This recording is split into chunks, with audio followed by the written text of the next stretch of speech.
The mass media serve as a system for communicating messages and symbols to the general populace. It is their function to amuse, entertain, and inform, and to inculcate individuals with the values, beliefs, and codes of behavior that will integrate them into the institutional structures of the larger society. In a world of concentrated wealth and major conflicts of class interest, to fulfill this role requires a systematic propaganda.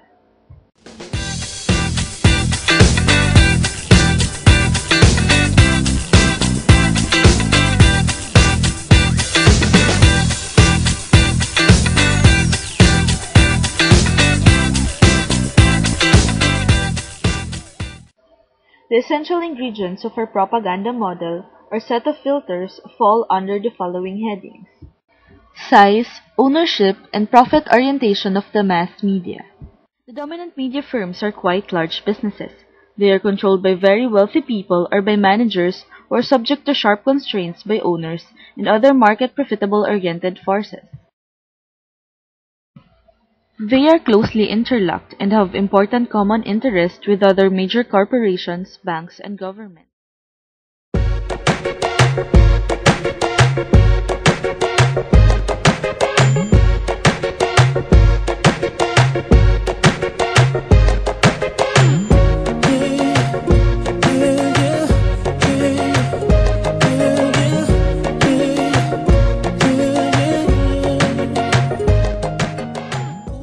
Another structural relationship of importance is the media companies' dependence on the ties with the government.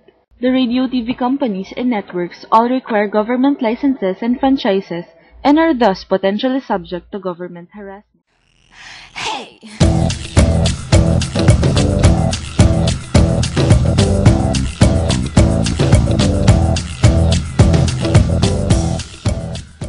The great media also depend on the government for more general policy support.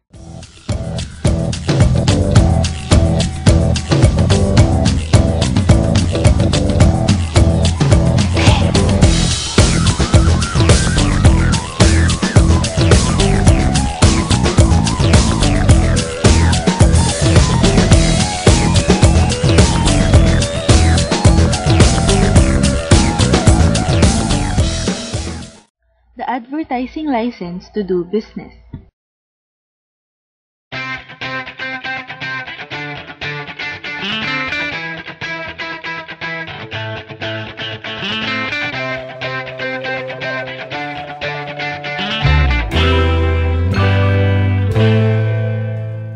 Advertisers will want more generally to avoid programs with serious complexities and disturbing controversies that interfere with the buying mood. They seek programs that will lightly entertain, thus fit in with the spirit of the primary purpose of program purchases. It serves as an edge over other media companies as it gives the advantaged company more profit to operate, compared to the disadvantaged one which needs to get more money by other means. Working class and radical media suffer from discrimination in such a way that advertisers refuse to invest in them based on the principles that these kinds of companies carry.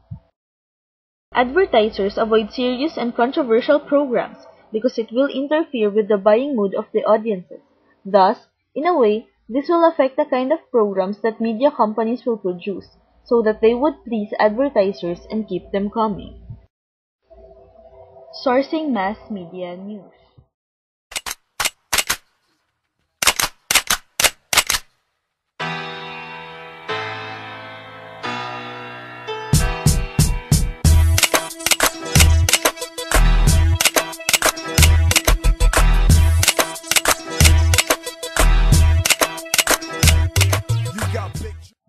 The third filter talks about media's need for a reliable and steady source of news.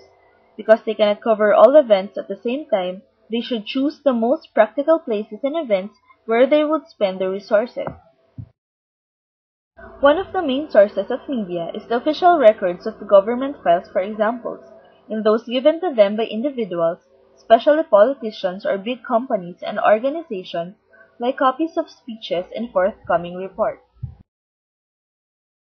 In effect, Media companies develop a certain relationship with these people to a point that because of a mutual dependency, a powerful person can use personal relationships, threats or rewards in order to further influence or to convince the media to take their side in favor of them.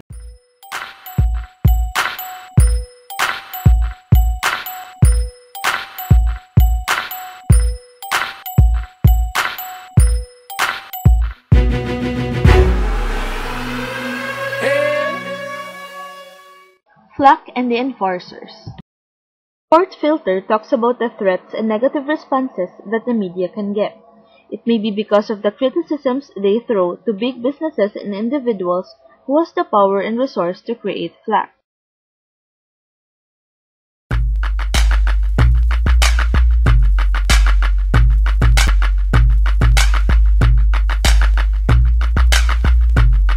My sexy love.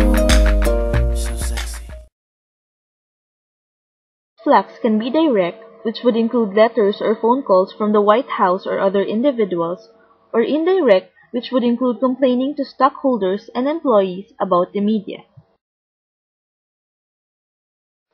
Anti-communism as a control mechanism. Final filter is the ideology of anti-communism.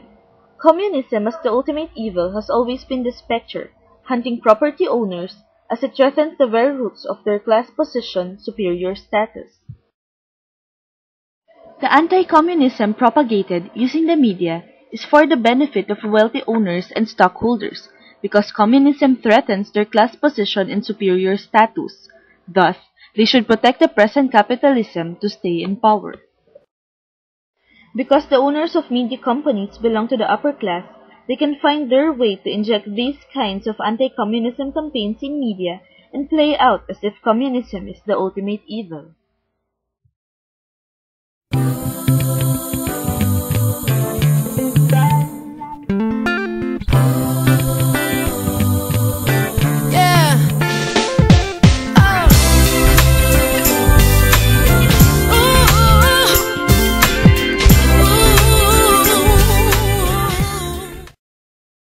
The anti-communism trend in the mass media distorts the very essence of it and portrays a fuzzy picture about it. Thus, it would be easier for the ruling elite to advocate policies that would threaten their property interests and fragment left and labor movements and hinder them from progressing. But then, we can see that this is just to protect their selfish interest of staying in power.